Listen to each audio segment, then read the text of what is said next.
عظیم الشان جلسہ عام کے صدر، ایک طرف آ جائیں، آپ ادھر آ جائیے، اب آپ صاحبان بھی ادھر آ جائیں۔ میڈیا بندوں سے درخواست ہے اسٹیج خالی کریں۔ عظیم الشان جلسہ عام کے صدر عالی جناب مطلوب النبی صاحب،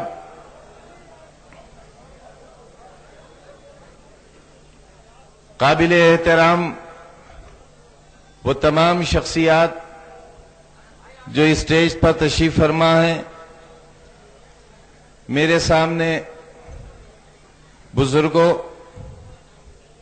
نوجوانوں اور میرے دل کی دھڑکنوں، میری بہنوں، میڈیا بندھوؤں، کوئی سلیقہ ہے آرزو کا، نہ بندگی میری بندگی ہے، کوئی سلیقہ ہے آرزو کا، نہ بندگی میری بندگی ہے، یہ سب تمہارا کرم ہے آقا کہ بات اب تک بنی ہوئی ہے۔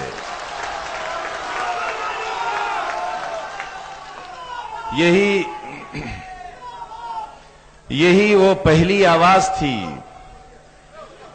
جو اسی شکل میں، اسی میدان سے اٹھی تھی، اور اس آواز نے، اس شعر نے، آپ کے ساتھ نے، آپ کی مدد نے رامپور کی ایک نئی تاریخ رقم کی تھی،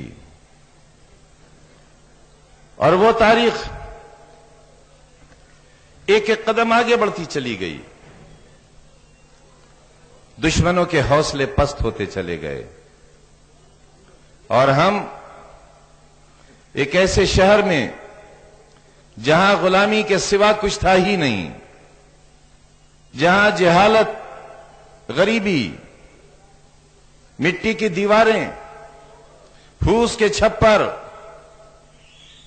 اور کھپڑیلوں کے سوا ہمیں اور ہمارے اجداد کو کچھ ملا ہی نہیں تھا، اور ہم نے اس معصوم بچے کی طرح جو ماں کی کوکھ سے پیدا ہونے کے بعد زمین پر، ریگستان میں، پہاڑیوں پر، پستیوں میں اپنی ایڑیاں رگڑ کر، اپنے گھٹنوں کو لہولہان کر کے پرورش پاتا ہے اور جوان ہوتا ہے، اور جب وہ رگڑی ہوئی ایڑیاں اور زخمی گھٹنے اس کے ٹپکتے ہوئے خون سے اسے احساس دلاتے ہیں کہ جس پتھریلی زمین نے اسے اس انجام کو پہنچایا ہے، ایک دن وہ اس زمین کا سورما بن کر ابھرے گا۔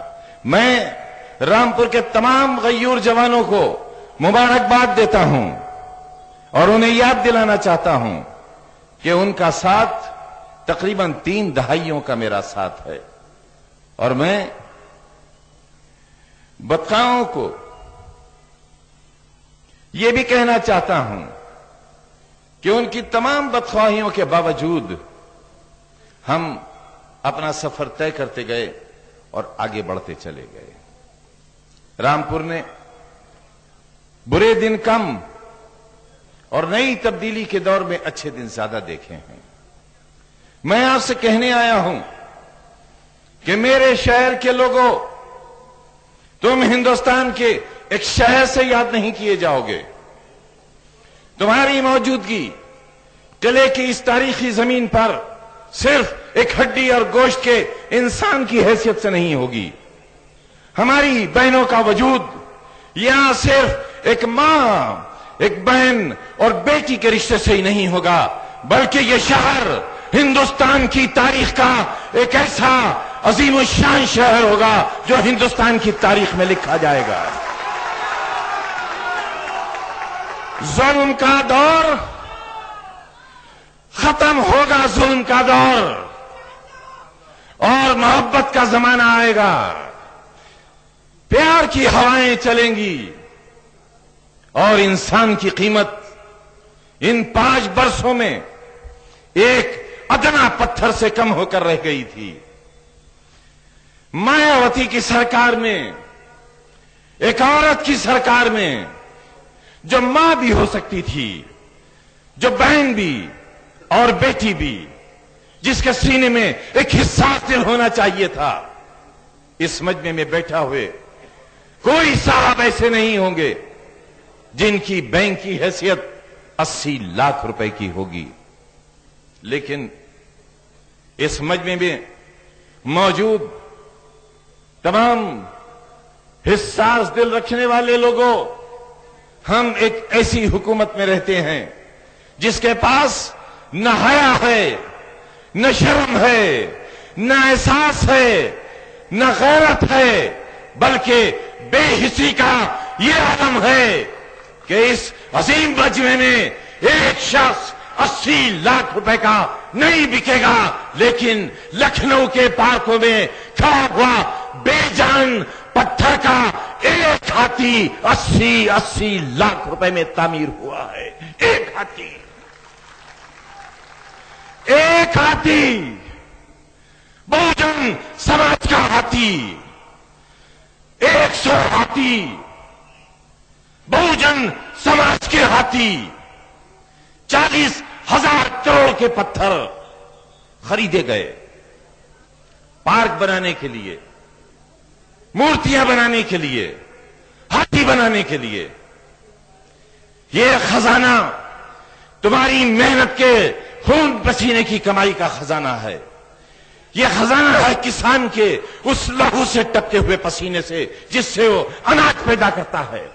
120 करोड़ हिंदुस्तान के लोग किसान के खून और पसीने की कमाई से इस अनाज को खाते हैं। मेरा मजदूर, मेरा रिक्शा वाला, बेड़ी बनाने वाला, जरी का काम करने वाला, पत्थर तोड़ने वाला और मकानों की बुनियादें खोदने वाला जब अपने खून से टपके हुए पसीनों से खजाना भरता है, तो उस खजाने के एक पैसे पर उसका इख्तियार होता है। अगर कोई उस खजाने को लूटना चाहे, उस खजाने पर अपना हक दिखाना चाहे, तो ये नाइंसाफी है, ये जुल्म है। दुनिया की कोई तहजीब, कोई मुल्क इतना बुज़दिल नहीं होगा। खजाना हमारा, मेहनत हमारी, खून हमारा, पसीना हमारा और 40,000 करोड़ के पत्थर, जिनमें एक मूर्ति 3 करोड़ रुपए की उत्तर प्रदेश की मुख्यमंत्री की, एक मूर्ति छोटी रह गई, तोड़ दी गई, दोबारा बनी। 6 करोड़ एक मूर्ति, पिताजी की मूर्ति 3 करोड़, मां की मूर्ति 3 करोड़, 12 करोड़ और 3 मूर्तियां। पैसा तुम्हारा, खून तुम्हारा, पसीना तुम्हारा, सरकार का खजाना तुम्हारा। न पुल बना, न बांध बना, न बिजली घर, न सड़क, न पुलिया, न अस्पताल, न कॉलेज, न दवा। ये खजाना लूट लिया गया। अगर मुझे इख्तियार होता तो इस मजमे के लोगों, चंबल घाटी के डकैत को जो सजा दी जाती, इस खजाने के लुटेरों को लाल किले के उस फसील पर जहां आजादी का परचम लहराया जाता है, मैं ले जाकर उन्हें फांसी के तख्तों पर चढ़ा देता। मगर तैयार हो जाओ, तुम्हारी आवाज और तुम्हारी मौजूदगी, मेरे अजीजों, मैं तुमसे बारहा कहता हूं, मैं तुम्हारी आवाज हूं, मैं तुम्हारे बाजू हूं, मजबूत कदम हूं, मैं तुम्हारा वकील हूं और तुम्हारा वकील आज तक अदालत में कमजोर नहीं पड़ा है। उसने हर इम्तिहान में, हर कसौटी में तुम्हारे सर को झुकने नहीं दिया है।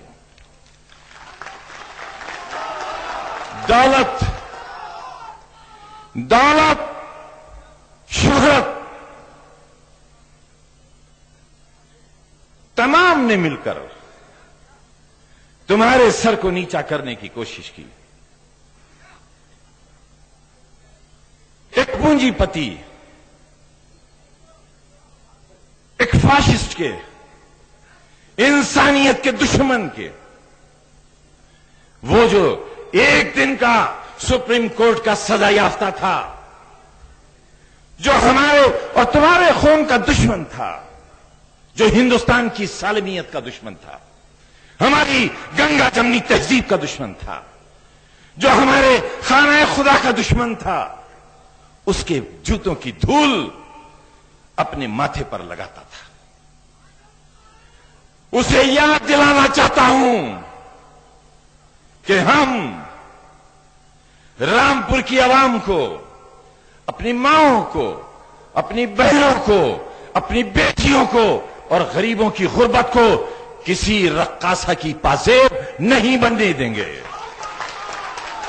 और तेरी दौलत, मेरी गरीब आवाम, मेरे बेकस लोग, जो मेरी आरज़ू हैं, जिनकी खुशियां मेरा अरमान हैं, सारी जिंदगी जिनके लिए वक्फ है और जिंदगी की बची हुई सांसें भी पूरी ईमानदारी के साथ, और उस ईमानदारी के साथ अगर पूरी जिंदगी में एक बूंद हराम की हो तो औलाद का लहू मेरे जिस्म में हो, औलाद का गोश्त मेरे जिस्म में हो। वो दयानत आज तुमसे आवाज देकर कहना चाहती है कि मुकाबला हमारा किसी से नहीं है, हमारा मुकाबला उन दुश्मनों से है जो दुश्मन तुम्हारी आवाज के हैं, जो तुम्हारी गैरत के दुश्मन हैं, तुम्हारी मजबूत वकालत के दुश्मन हैं। मुकाबला है एक गरीब का उनसे जिनका मिशन जीतना नहीं है, जिनका मिशन तुम्हें, मुझे हराना है। दौलत के अंबार इकट्ठे करने वालों, मैं नहीं चाहता था कि किसी का जिक्र भी करूं, लेकिन मेरी मजबूरी हुई है आज। मैं मजबूरन यह कहना चाहता हूं कि जो पैसा तुम्हारे जिस्म से, तुम्हारे लहू से, तुम्हारी नसों से जमा किया गया, उस पैसे का इस्तेमाल तुम्हें नुकसान पहुंचाने के लिए हो रहा है।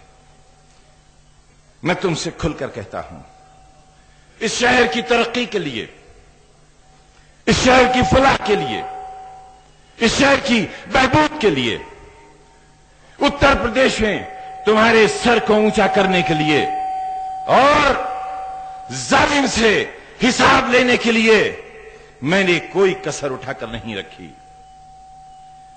मैं माओं से, बहनों से, भाइयों, आपसे पूछने आया हूं। 13 साल की बच्ची काबिल जिना नहीं होती, 13 साल की बच्ची काबिल जिना नहीं होती, लेकिन हम एक ऐसे नापाक दौर से गुजरे हैं।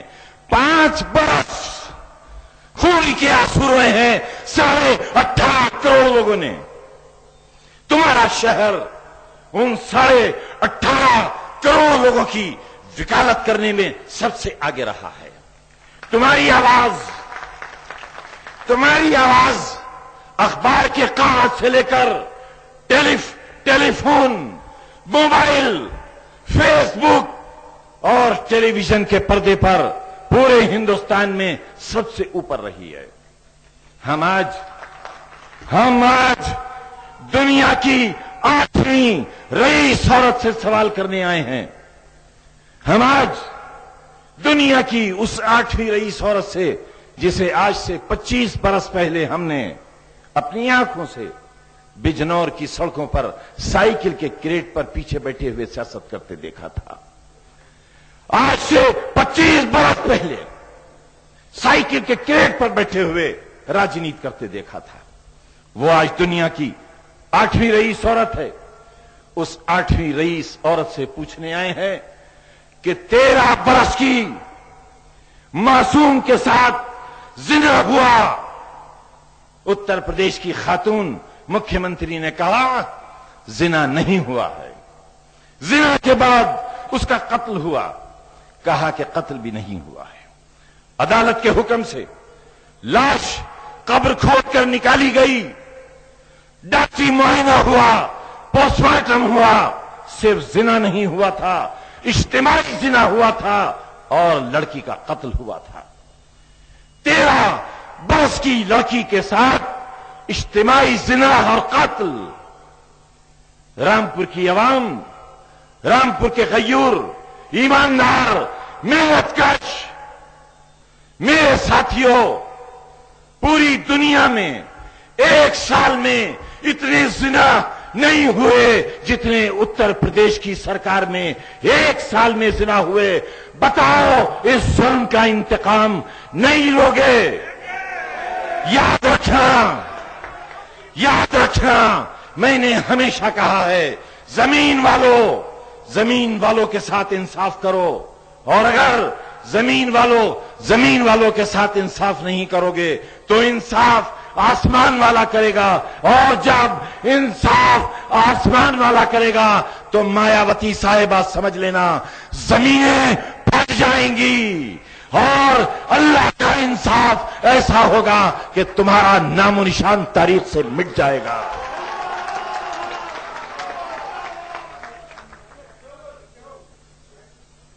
तैयार करो, अपने आप को तैयार करो,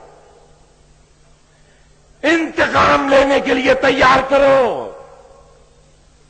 उस दिल्ली की सरकार के खिलाफ जिसने 1947 में हिंदुस्तान के 2 टुकड़े किए थे।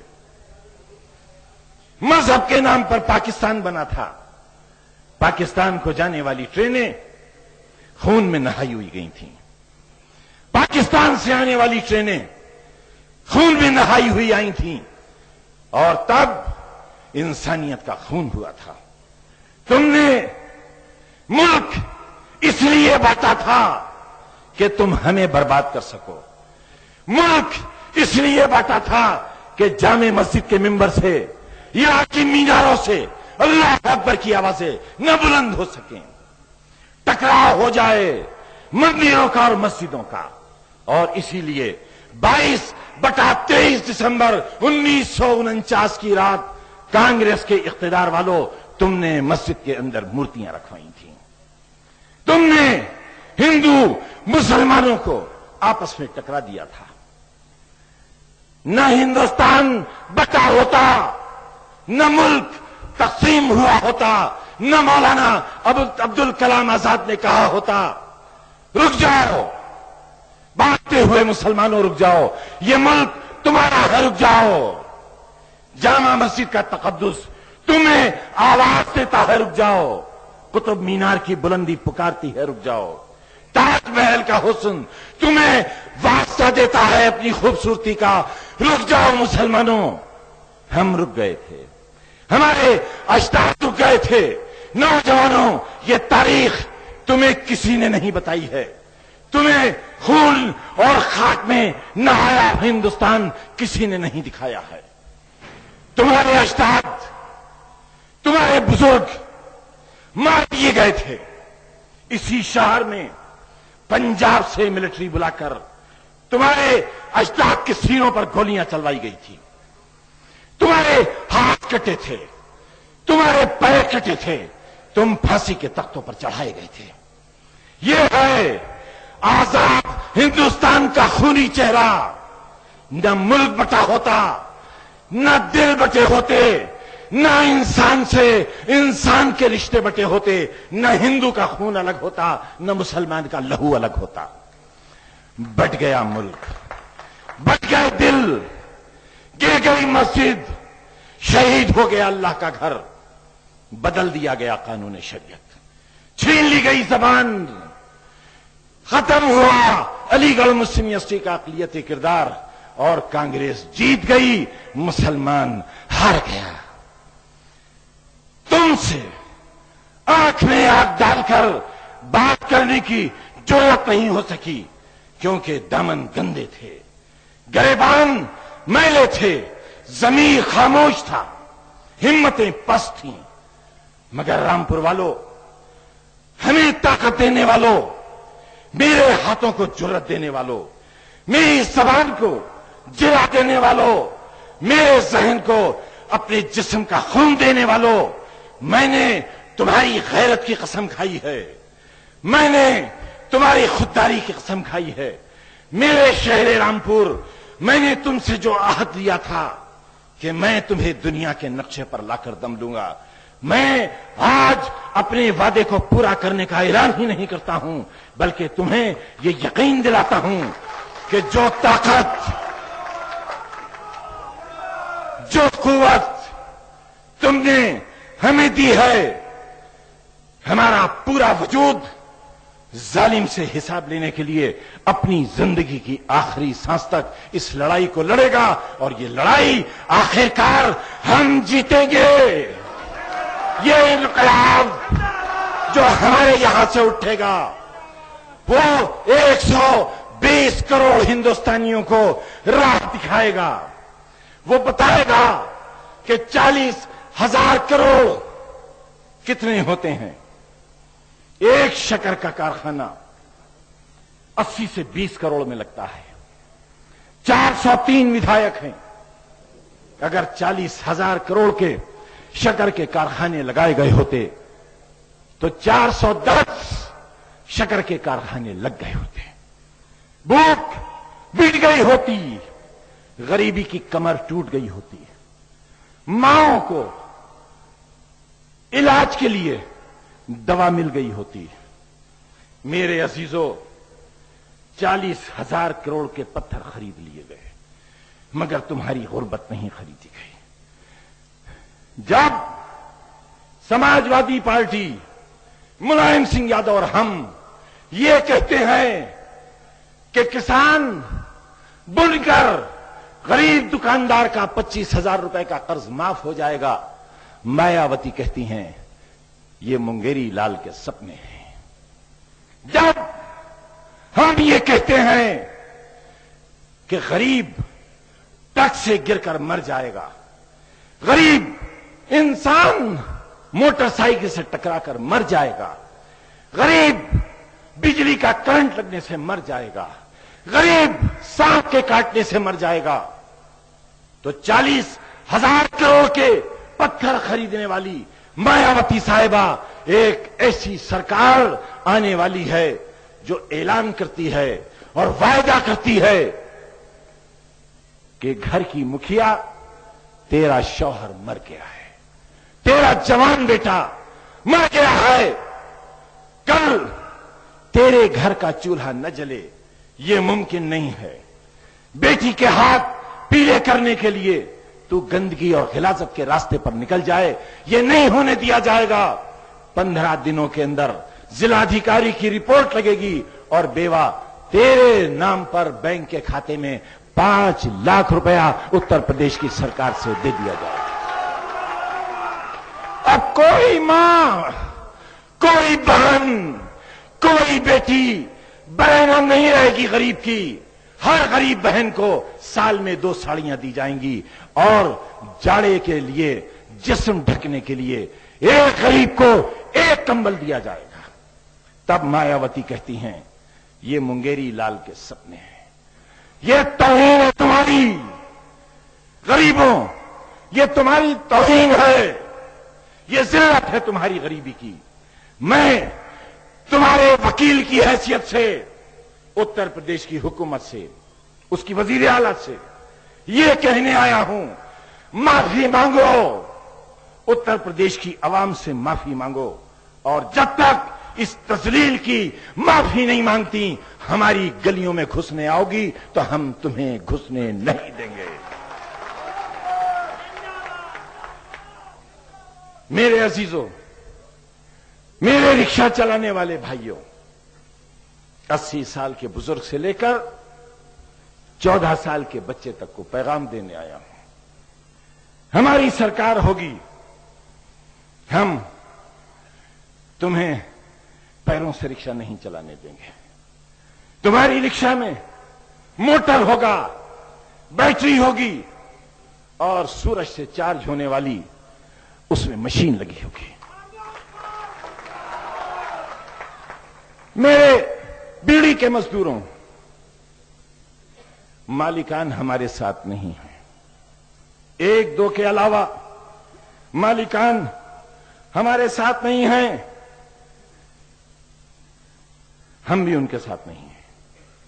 न कल थे, न आज हैं और तुम्हारी कीमत पर कल भी नहीं होंगे। हम अपने लहू की कसम खाकर कहते हैं, अपने पैदा करने वाले की कसम खाकर कहते हैं, हमने आज तक किसी बीड़ी के मालिक से एक पैसा अगर लिया हो तो सूअर का गोश्त खाया हो, अगर एक पैसा लिया।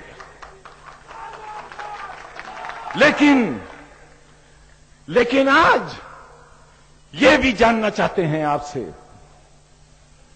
कि ये आपका जिस्म कितना सस्ता है।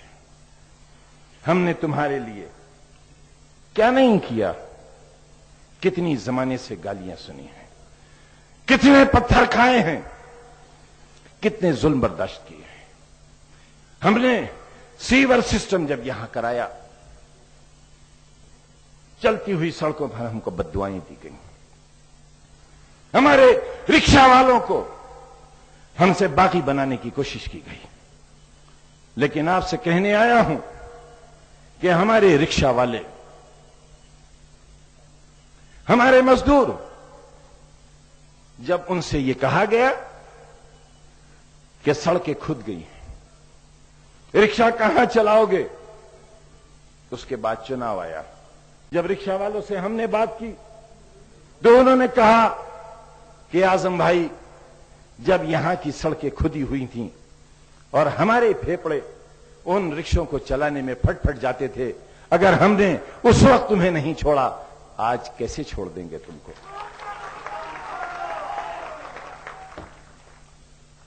मैंने ये अस्पताल किसके लिए बनाया है, जिसे तुमने रामपुर का ताजमहल कहा, रामपुर के लोगों के लिए। लेकिन यहां डॉक्टरों ने तुम्हारे साथ इंसाफ नहीं किया, क्योंकि इंसाफ का दौर खत्म हो चुका था। दौर था हैवानियत का। एक औरत जिसे बच्चा पैदा करना था, शाहबाज से चली, अस्पताल गई, मना कर दिया गया, यहां आई, डॉक्टर और मरीज के बीच पैसों का समझौता नहीं हो सका और मां ने, खड़ी हुई मां ने पत्थर की जमीन पर औलाद जंदी, बच्चा सर के बल जमीन पर गिरा और गिरते ही मर गया। बताओ, इस मजमे में जमा लोगों, क्या होना चाहिए था ऐसे डॉक्टर का। मरीज सामने तड़प रहा है और डॉक्टर सेब और अमरूद खा रहे हैं। बताओ, क्या होना चाहिए था ऐसे डॉक्टर का। हमने वही किया जो इंसानियत के कातिलों और दरिंदों का अंजाम होना चाहिए। हमने 302 का मुकदमा लिखवाया ऐसे डॉक्टरों के खिलाफ। और जब हमने ये कहा कि ये जालिम हैं, ये खूनी हैं, ये कातिल हैं, तो रामपुर के वो डॉक्टर जो प्राइवेट प्रैक्टिस करते हैं, جو آج یہ قسم کھا کر آتے ہیں کہ ہم انسانیت کی رکھوالی کریں گے، جو سفید کوٹ پہن کر آتے ہیں، انہوں نے ہمارے اس عمل کی مذمت کی۔ کیوں؟ اس لیے کہ آج ڈاکٹری پاس کی، کل مطلب کھولا، پرسوں کروڑ پتی ہو گئے۔ کیسے؟ تمہارے خون سے، تمہاری کاری کمائی سے، تمہاری محنت سے، تمہاری مجبوری سے۔ درد ہوا تھا ناخون میں اور الٹرا ساؤنڈ ہوا پیٹ کا۔ درد ہوا سر کے بالوں میں اور ایم آر آئی ہوا کمر کا۔ مریض زندگی اور موت کی کشمکش میں ہے، ماں رو رہی ہے، بیوی پریشان ہے، بچے بلک رہے ہیں، دل کا دورہ پڑا ہے۔ مشورہ ملا بریلی چلے جاؤ، مشورہ ملا مراد آباد چلے جاؤ، لیکن رامپور کے بڑے بڑے ڈاکٹروں، تم نے یہ مشورہ نہیں دیا کہ دلی چلے جاؤ، کیونکہ تمہیں دلی سے کمیشن نہیں آئے گا، کمیشن مراد آباد سے آئے گا، کمیشن بریلی سے آئے گا، اور وہ دولت جو یہاں کے محنت کش لوگوں کے جسموں سے نکالی گئی ہے، اس دولت کو استعمال کیا جا رہا ہے اس لیے کہ تمہاری آواز خاموش ہو جائے۔ استعمال یہ کہہ کر کیا جا رہا ہے کہ آزادی کے بعد سے کوئی وکاس نہیں ہوا، آج تک کوئی وکاس نہیں ہوا۔ اگر کوئی